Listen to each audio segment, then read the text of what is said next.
ഈ വാർത്താ മണിക്കൂറിലെ പ്രധാന റിപ്പോർട്ടുകളുമായി വാർത്താമഴ ആരംഭിക്കുന്നു. ഞാൻ എസ് വിജയകുമാർ. പൂക്കോട് വെറ്റിനറി കോളേജിലെ വിദ്യാർത്ഥി സിദ്ധാർത്ഥിന്റെ മരണത്തിൽ പ്രധാന പ്രതി പിടിയിലായി. ആക്രമണം ആസൂത്രണം ചെയ്ത അഖിലാണ് പാലക്കാട് പിടിയിലായതെന്നാണ് സൂചന. അറസ്റ്റ് രേഖപ്പെടുത്തിയ ശേഷം കൂടുതൽ വിവരങ്ങൾ കൈമാറാമെന്നാണ് ഉന്നത പോലീസ് ഉദ്യോഗസ്ഥർ അറിയിച്ചത്. സിദ്ധാർത്ഥിനെ മർദ്ദിച്ച 12 പേരിൽ ഒരാളാണ് പിടിയിലായതെന്ന് ഡിവൈഎസ്പി TN സജീവ് പറഞ്ഞു. ഇന്ന് പിടിയിലിരിക്കുന്ന ഒരാളെ പാലക്കാട് നിന്ന് ഇതിനകത്തൊരു പ്രതിയെ കസ്റ്റഡിയിൽ എടുത്തിട്ടുണ്ട്. അയാളെ അറസ്റ്റ് ചെയ്യാനായിട്ടുള്ള അയാളെ ചോദ്യം ചെയ്തുകൊണ്ടിരിക്കുന്നേ ഉള്ളൂ.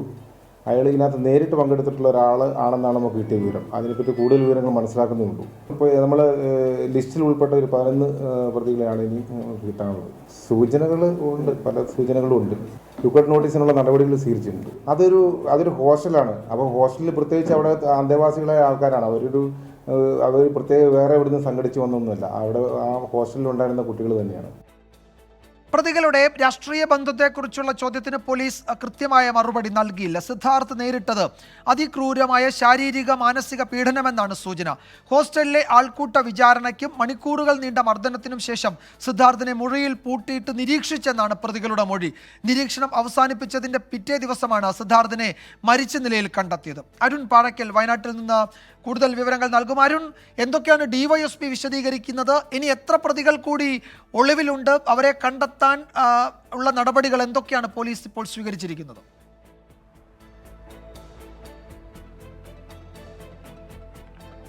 വിജയകുമാർ, നിലവിൽ പ്രധാന പ്രതികളിൽ ഒരാളായ അഖിലിനെ, പാലക്കാട് സ്വദേശിയാണ്, മാത്രമല്ല ഈ വെറ്റിനറി കോളേജിലെ സീനിയർ വിദ്യാർത്ഥിയാണ്. ഈ വിദ്യാർത്ഥിയെ പോലീസ് കസ്റ്റഡിയിലെടുത്ത് ചോദ്യം ചെയ്തു വരികയാണ്. ഇന്നലെ അറസ്റ്റിലായ വിദ്യാർത്ഥികളുടെ മൊഴി പ്രകാരവും പോലീസിന് ലഭിച്ച സാഹചര്യ തെളിവുകളുടെയും അതായത് കോളേജിനുള്ളിൽ നിന്ന് ലഭിച്ച വിവരങ്ങളുടെ അടിസ്ഥാനത്തിലും ഈ അഖിലിന് കൃത്യത്തിൽ നേരിട്ട് പങ്കുണ്ട്. മാത്രമല്ല ഈ സിദ്ധാർത്ഥിനെ മർദ്ദിച്ചിട്ടുണ്ട് എന്നുൾപ്പെടെയുള്ള കാര്യങ്ങൾ പോലീസിന് മനസ്സിലായിട്ടുണ്ട്. പക്ഷേ ഈ കസ്റ്റഡിയിലെടുത്ത പ്രതിയെ നിലവിൽ പോലീസ് പാലക്കാട് ചോദ്യം ചെയ്തു വരികയാണ്. ഈ ചോദ്യം ചെയ്തതിന് ശേഷം മാത്രമേ കൃത്യമായ വിവരങ്ങളുടെ അടിസ്ഥാനത്തിൽ മാത്രമേ പോലീസ് അറസ്റ്റ് രേഖപ്പെടുത്തുകയുള്ളൂ. പ്രതിയുടെ പേര് വിവരങ്ങൾ ഉൾപ്പെടെ പോലീസ് നൽകാൻ തയ്യാറാവുന്നില്ല എന്നുള്ളതാണ്. അതായത് ഈ കൃത്യമായ അറസ്റ്റും രേഖകളും ആയാൽ മാത്രമേ പേര് വിവരങ്ങൾ ഉൾപ്പെടെ പുറത്തു പറയൂ എന്നാണ് അന്വേഷണ സംഘ തലവൻ ഉൾപ്പെടെ പറഞ്ഞത്. ഇനി നിലവിൽ കേസിൽ 18 പ്രതികളാണുള്ളത്. ഇനി 11 പ്രതികളെ കൂടി പിടികൂടാനുണ്ട്. ഇന്നലെ 6 പ്രതികളുടെ അറസ്റ്റ് രേഖപ്പെടുത്തിയിരുന്നു. ഇന്നൊരാളെ പാലക്കാട് നിന്ന് കസ്റ്റഡിയിലെടുത്ത് ചോദ്യം ചെയ്തു വരുന്നു. വൈകാതെ തന്നെ അറസ്റ്റ് ഉണ്ടാകുമെന്ന് പോലീസ് പറയുന്നുണ്ട്. 20ഓളം പ്രതികൾ കേസിലുണ്ടാകുമെന്ന് പോലീസ് സൂചന നൽകുന്നുണ്ട്. പക്ഷേ നിലവിൽ പ്രതിപട്ടികയിൽ 18 പേരാണുള്ളത്. കൂടുതൽ ആളുകളിലേക്ക് കേസന്വേഷണം വ്യാപിപ്പിക്കുന്നു. മാത്രമല്ല ഈ കേസിൽ കൂടുതൽ ആളുകൾ പങ്കെടുത്തിട്ടുണ്ട് എന്ന സൂചനയാണ് പോലീസിന് ലഭിക്കുന്നത്. ഇതിന്റെ അടിസ്ഥാനത്തിലാണ് കൂടുതൽ ആളുകളിലേക്ക് കേസന്വേഷണം നേടുന്നത്. 20ഓ അതിൽ കൂടുതലോ പ്രതികൾ ഈ പ്രതിപട്ടിക നീളാം എന്ന സൂചനകൾ പോലീസിൽ നിന്ന് ലഭിക്കുന്നുണ്ട്. എന്തായാലും ക്രൂരമായ മർദ്ദനം സിദ്ധാർത്ഥിന് ക്യാമ്പസിനുള്ളിൽ, അതായത് ഈ ആൺകുട്ടികളുടെ ഹോസ്റ്റലിന്റെ അകത്തു നിന്ന് ഏറ്റു എന്ന കാര്യമാണ് പോലീസ് നൽകുന്നത്. ആൾക്കൂട്ട വിചാരണയുണ്ടായി. വാർത്താ സമ്മേളനത്തിൽ ഈ SFI പ്രാദേശിക അല്ലെങ്കിൽ കോളേജിലെ നേതാക്കളുടെ പങ്കൊക്കെ സംബന്ധിച്ചുള്ള ചോദ്യങ്ങൾ തുടർച്ചയായി ഡിവൈഎസ്പിയോട് ചോദിച്ചിരുന്നുവല്ലോ. ആ ഘട്ടത്തിൽ ആ മട്ടിൽ മറുപടി പറയുന്നില്ല, പക്ഷേ ചോദ്യങ്ങളോട് ആ നിലയ്ക്ക് പ്രതികരിക്കുന്നില്ല. ഏതായാലും ഇതിലെ പ്രധാനപ്പെട്ട പ്രതികളുടെ രാഷ്ട്രീയ പശ്ചാത്തലം സംബന്ധിച്ച് എന്തൊക്കെ വിവരങ്ങൾ, അല്ലെങ്കിൽ അതിൽ ഇപ്പോൾ സംഘടനാ തലത്തിലൊക്കെ ചില നടപടികളിലേക്ക് SFI കടന്നിട്ടുണ്ട് എന്ന റിപ്പോർട്ടുകളും വരുന്നുണ്ട്. എന്താണ് പോലീസ് അക്കാര്യത്തിൽ നൽകുന്ന വിശദീകരണം?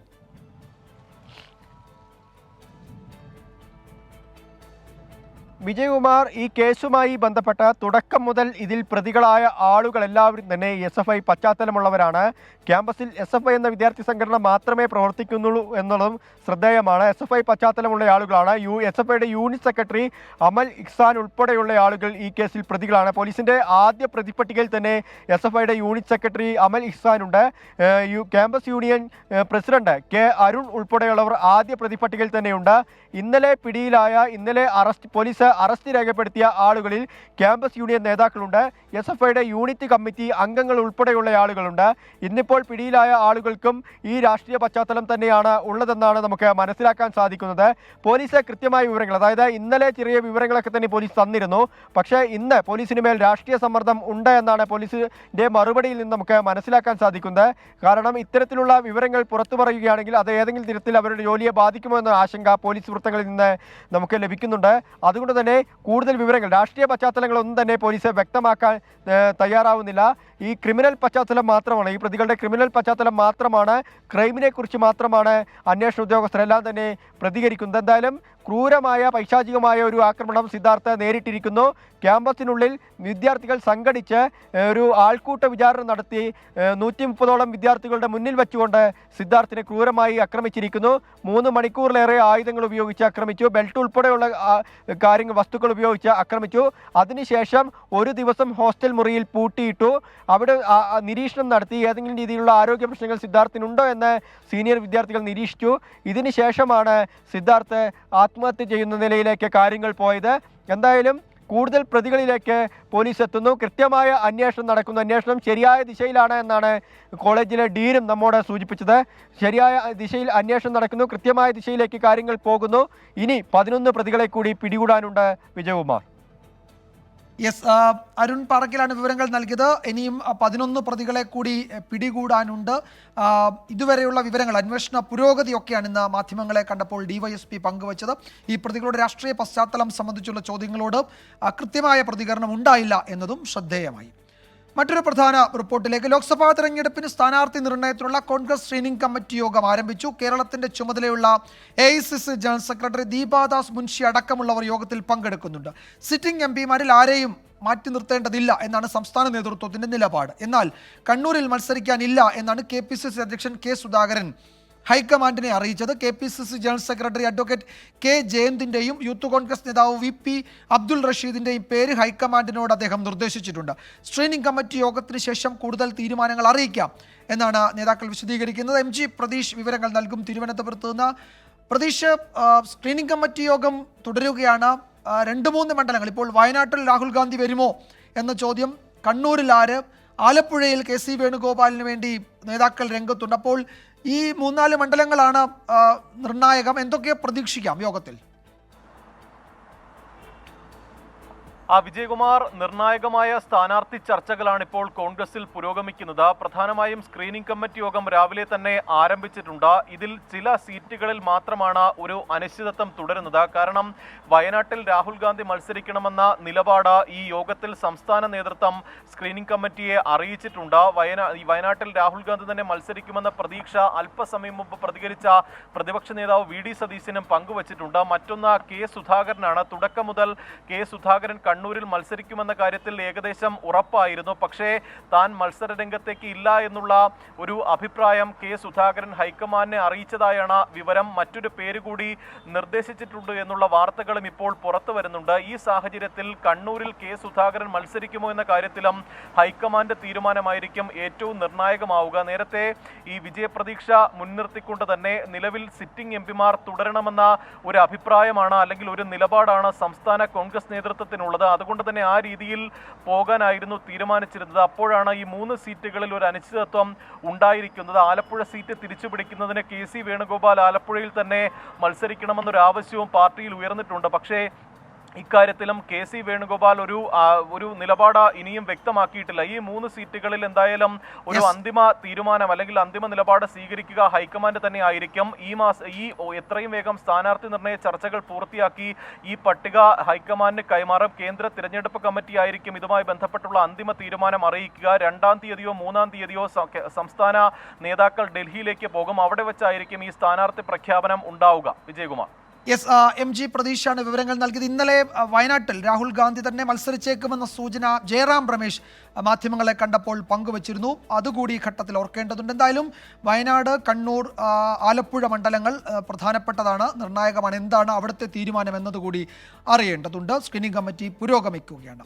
ആശയക്കുഴപ്പങ്ങളില്ലാത്ത മണ്ഡലങ്ങളിൽ സ്ഥാനാർത്ഥി നിർണയത്തിന് മുമ്പേ പ്രചാരണം തുടങ്ങാൻ കോൺഗ്രസ് നേതൃത്വം അനുമതി നൽകിയെന്നാണ് സൂചന. തൃശൂരിൽ TN പ്രതാപിന് വേണ്ടിയും, മാവേലിക്കരയിൽ കൊടിക്കുന്നിൽ സുരേഷിന് വേണ്ടിയും, ചാലക്കുടിയിൽ ബെന്നി ബെഹനാന് വേണ്ടിയും, ആറ്റിങ്ങലിൽ അടൂർ പ്രകാശിനു വേണ്ടിയും ചുവരെഴുത്തുകൾ തുടങ്ങി. ചുവരെഴുതാൻ നേതൃത്വത്തിന്റെ നിർദ്ദേശം ലഭിച്ചുവെന്ന് Manalur Congress block vice president Appus Arimbur പറഞ്ഞു. പാർലമെന്റ് തൃശ്ശൂര് എഴുതുന്ന ഇപ്പൊ മണലൂർ നിയോജകമണ്ഡലത്തിൽ ചുമതലയുള്ള പാർട്ടി നേതൃത്വം പറഞ്ഞു എഴുതാൻ. അതെ അതെ അതെ, ഞാൻ പാർട്ടിയുടെ ബ്ലോക്ക് വൈസ് പ്രസിഡന്റാണ്. പാർട്ടിയുടെ ഔദ്യോഗിക നിർദ്ദേശത്തോടെയാണ്? അതെ അതെ, ഔദ്യോഗിക നിർദ്ദേശപ്രകാരമാണ്. മണലൂര് പല സ്ഥലങ്ങളിലും എഴുതുന്നുണ്ടോ? ഇല്ല, ഞാൻ ഈ അരിമ്പൂര് മാത്രമേ. ഇത് കഴിഞ്ഞപ്പോൾ നമ്മൾക്ക് ഫീൽഡിൽ ഇറങ്ങണമല്ലോ. ഫീൽഡിൽ വർക്ക് ചെയ്യാണ്ട് നമുക്ക് വോട്ട് കിട്ടില്ലല്ലോ. സൂരജ് സജി വിവരങ്ങൾ നൽകും തൃശ്ശൂരിൽ നിന്ന്. സൂരജ്, അപ്പോൾ ഇത് സിറ്റിംഗ് MP-മാരൊക്കെ മത്സരിക്കുമെന്നത് ഏറെക്കുറെ ഉറപ്പിച്ചിട്ടുണ്ട്. നമ്മൾ നേരത്തെ പറഞ്ഞതുപോലെ 2-3 മണ്ഡലങ്ങളിലെ ഉള്ള ആശയക്കുഴപ്പം ഇത്തരം പ്രചാരണ പരിപാടികൾ തുടങ്ങാൻ നേതൃത്വം പറഞ്ഞു എന്ന് തന്നെ ഇപ്പോൾ ഉറപ്പിക്കാം, അല്ലേ? തീർച്ചയായും വിജയകുമാർ, അത്തരത്തിൽ തന്നെയാണ്. ഇന്ന് ചുമരെഴുതുന്നത് ഈ മണലൂർ മണ്ഡലം കോൺഗ്രസ് കമ്മിറ്റിയുടെ ബ്ലോക്ക് വൈസ് പ്രസിഡന്റ് കൂടിയാണ്. അദ്ദേഹം വ്യക്തമാക്കിയത് പ്രാദേശിക നേതൃത്വത്തിന് അത്തരത്തിൽ ചുവരെഴുത്തും പ്രചരണവുമായി മുന്നോട്ട് പോകാൻ നിർദ്ദേശം നൽകി എന്നുള്ളത് തന്നെയാണ് അദ്ദേഹം അറിയിക്കുന്നത്. അതുപ്രകാരമാണ് ഈ തൃശൂർ മണ്ഡലത്തിൽ TN പ്രതാപിന് വേണ്ടി ചുവരെഴുത്ത് തുടങ്ങിയത്. ആദ്യഘട്ടത്തിൽ തന്നെ ഒരുപക്ഷെ കോൺഗ്രസ് സ്ഥാനാർത്ഥികൾക്ക് വേണ്ടി ചുവരെഴുതിയത് അത് തൃശൂരിൽ തന്നെയായിരുന്നു. അന്ന് നേതൃത്വം ഇടപെട്ടുകൊണ്ട് ചുവരെഴുത്ത് പാടില്ല എന്ന് നിർദ്ദേശിച്ചിരുന്നു. പക്ഷേ ഔദ്യോഗിക പ്രഖ്യാപനത്തിന് ഇനി ദിവസങ്ങൾ മാത്രം ശേഷിക്കെ ഈ പ്രഖ്യാപനത്തിന് വേണ്ടി കാത്തു നിൽക്കേണ്ടതില്ല എന്നുള്ളതാണ് നേതൃത്വം നിലവിൽ നൽകിയിരിക്കുന്ന നിർദ്ദേശം. അതുപ്രകാരമാണ് ഇപ്പോൾ ഈ ചുവരെഴുത്ത് ആരംഭിച്ചിരിക്കുന്നത്. അതോടൊപ്പം തന്നെ തൃശൂർ മണ്ഡലത്തിന് പുറമെ ചാലക്കുടിയിൽ ബെന്നി ബെഹന്നാന് വേണ്ടി ചുവരെഴുത്ത് തുടങ്ങിയിട്ടുണ്ട്. അതോടൊപ്പം തന്നെ അടൂർ പ്രകാശിന് വേണ്ടി ഫ്ലെക്സ് ബോർഡുകൾ ഉൾപ്പെടെ ആറ്റിങ്ങൽ മണ്ഡലത്തിൽ സ്ഥാപിച്ചിട്ടുണ്ട്. നഗരൂർ പഞ്ചായത്തിലാണ് ഈ ഫ്ലെക്സ് ബോർഡുകൾ സ്ഥാപിച്ചിരിക്കുന്നത്. കൊടിക്കുന്നിൽ സുരേഷിന് വേണ്ടി ചങ്ങനാശ്ശേരിയിലും ചുവരെഴുത്ത്, അതും ചിഹ്നം ഉൾപ്പെടെ രേഖപ്പെടുത്തിക്കൊണ്ടാണ് ഈ സ്ഥാനാർത്ഥികൾക്ക് വേണ്ടി പ്രചരണം ആരംഭിച്ചിരിക്കുന്നത്. ഇത്തരത്തിൽ സ്ഥാനാർത്ഥികളായി സിറ്റിംഗ് MP-മാർ മത്സരിക്കട്ടെ എന്നൊരു നിർദ്ദേശം മുന്നോട്ട് വെച്ചിരിക്കുന്നു. അത് പ്രകാരം ആശയക്കുഴപ്പമില്ലാത്ത മണ്ഡലങ്ങളിൽ പ്രചാരണവുമായി മുന്നോട്ട് പോകാൻ നേതൃത്വം പച്ചക്കൊടി നൽകിയിരിക്കുന്നു എന്നുള്ളത് തന്നെയാണ് നമുക്ക് മനസ്സിലാക്കാൻ കഴിയുന്നത്. വിജയകുമാർ. യെസ്, സൂരജ് സജിയാണ് വിവരങ്ങൾ നൽകിയത്. സ്ഥാനാർത്ഥിത്വം ഉറപ്പിച്ച തർക്കങ്ങളോ പ്രശ്നങ്ങളോ ഇല്ലാത്ത മണ്ഡലങ്ങളിൽ സിറ്റിംഗ് MP-മാരോട് പ്രചാരണത്തിലേക്ക് ഇറങ്ങാൻ കോൺഗ്രസ് നേതൃത്വം നിർദ്ദേശിച്ചു എന്നാണ് മനസ്സിലാക്കുന്നത്. ചുവരെഴുത്തുകളും ഫ്ലെക്സുകളും ഒക്കെ പലയിടത്തും കണ്ടു തുടങ്ങിയിട്ടുണ്ട്. വാർത്താമഴയിലേക്ക് വീണ്ടും സ്വാഗതം. ഹിമാചൽ പ്രദേശിലെ രാജ്യസഭാ തെരഞ്ഞെടുപ്പിൽ ക്രോസ് വോട്ട് ചെയ്ത 6 MLA-മാരെ സ്പീക്കർ അയോഗ്യരാക്കി. കൂറുമാറ്റ നിരോധന നിയമം അനുസരിച്ചാണ് നടപടി. മറ്റു കോൺഗ്രസ് MLA-മാർ മുഖ്യമന്ത്രി സുഖ്വീന്ദർ സിംഗ് സുഖുവിന് പിന്തുണ പ്രഖ്യാപിച്ചു. AICC നിയമിച്ച നിരീക്ഷകർ ഇന്ന് അധ്യക്ഷൻ മല്ലികാർജ്ജുൻ ഖാർഗെയ്ക്ക് റിപ്പോർട്ട് കൈമാറും. രാജിപ്രഖ്യാപനം മയപ്പെടുത്തിയെങ്കിലും മുഖ്യമന്ത്രി സുഖ്വീന്ദർ സിംഗ് സുഖുവിനെ മാറ്റണമെന്ന നിലപാടിൽ ഉറച്ചു നിൽക്കുകയാണ് വിക്രമാദിത്യ സിംഗ്. സുഖ്വീന്ദർ സിംഗ് സുഖു വിളിച്ച MLA-മാരുടെ യോഗത്തിൽ വിക്രമാദിത്യ സിംഗ് പങ്കെടുത്തില്ല. ലോക്സഭാ തെരഞ്ഞെടുപ്പിന് ശേഷം വിക്രമാദിത്യ സിംഗിനെ മുഖ്യമന്ത്രിയാക്കാമെന്ന ഫോർമുല ഹൈക്കമാൻഡിന്റെ പരിഗണനയിലുണ്ട്. നിതിൻ അംബുജൻ ഷിംലയിൽ നിന്ന് പുതിയ വിവരങ്ങൾ നൽകും. നിതിൻ, ഇന്ന് സുഖ്വീന്ദർ സിംഗ് സുഖു വിളിച്ച യോഗത്തിൽ വിക്രമാദിത്യ സിംഗ് അടക്കം 3 MLA-മാർ പങ്കെടുത്തില്ല എന്ന് ചില ദേശീയ മാധ്യമങ്ങൾ റിപ്പോർട്ട് ചെയ്യുന്നുണ്ടായിരുന്നു. എത്ര MLA-മാർ ഇന്നത്തെ യോഗത്തിൽ പങ്കെടുത്തു? ഇപ്പോഴും ഈ സർക്കാരിനെ നിലനിർത്താൻ കഴിയും എന്ന് പ്രതീക്ഷിക്കുന്നുണ്ടോ ഹൈക്കമാൻഡ്, കോൺഗ്രസ് നേതൃത്വം?